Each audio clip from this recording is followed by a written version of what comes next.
తక్కలేరు.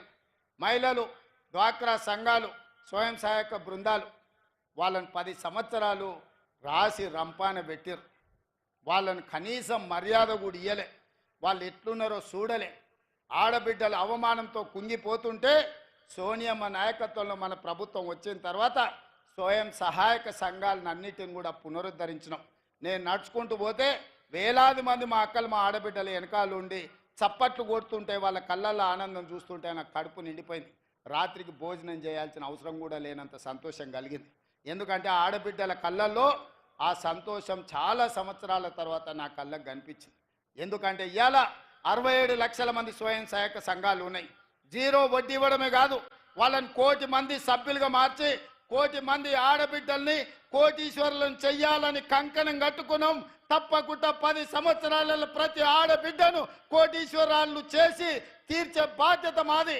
ఆనాడు ఆడబిడ్డలను లక్షాధికారులను చేస్తామని చెప్పిండు వైఎస్ రాజశేఖర రెడ్డి గారు. ఆడబిడ్డలని లక్షాధికారులను ఆనాడు చేసినాం.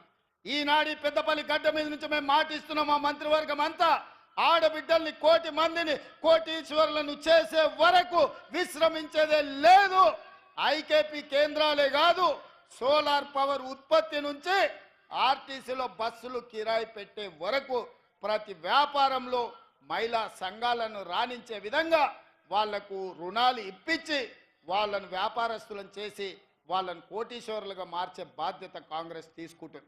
అందుకే పొంగులేటి శ్రీనివాసరెడ్డి గారి నేతృత్వంలో వరంగల్లో ఆడబిడ్డల కోసం కార్యక్రమం తీసుకొని 1,00,000 మంది ఆడబిడ్డల సమక్షంలో వరంగల్ ఆర్ట్స్ కాలేజ్ మైదానంలో ఆడబిడ్డలకు ఏం చెయ్యాలనుకుంటున్నామో, ఏం చేసినామో చెప్పినాం.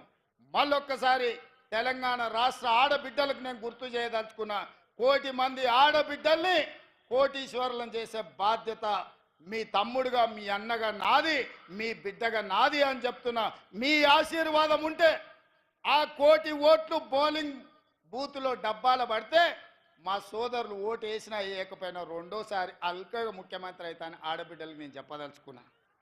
ఈసారి 92 లక్షల ఓట్లు వస్తేనే కాంగ్రెస్ ప్రభుత్వం వచ్చింది.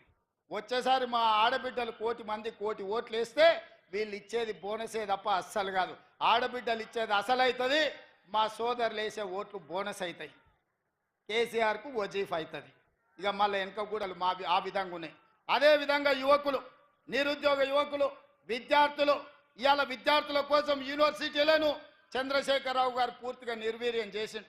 వైస్ ఛాన్సలర్లు లేరు, ప్రొఫెసర్లు లేరు, అసిస్టెంట్ ప్రొఫెసర్లు లేరు, అసోసియేట్ ప్రొఫెసర్లు లేరు, లెక్చరర్స్ లేరు, టీచింగ్ స్టాఫ్ లేరు, నాన్ టీచింగ్ స్టాఫ్ లేరు.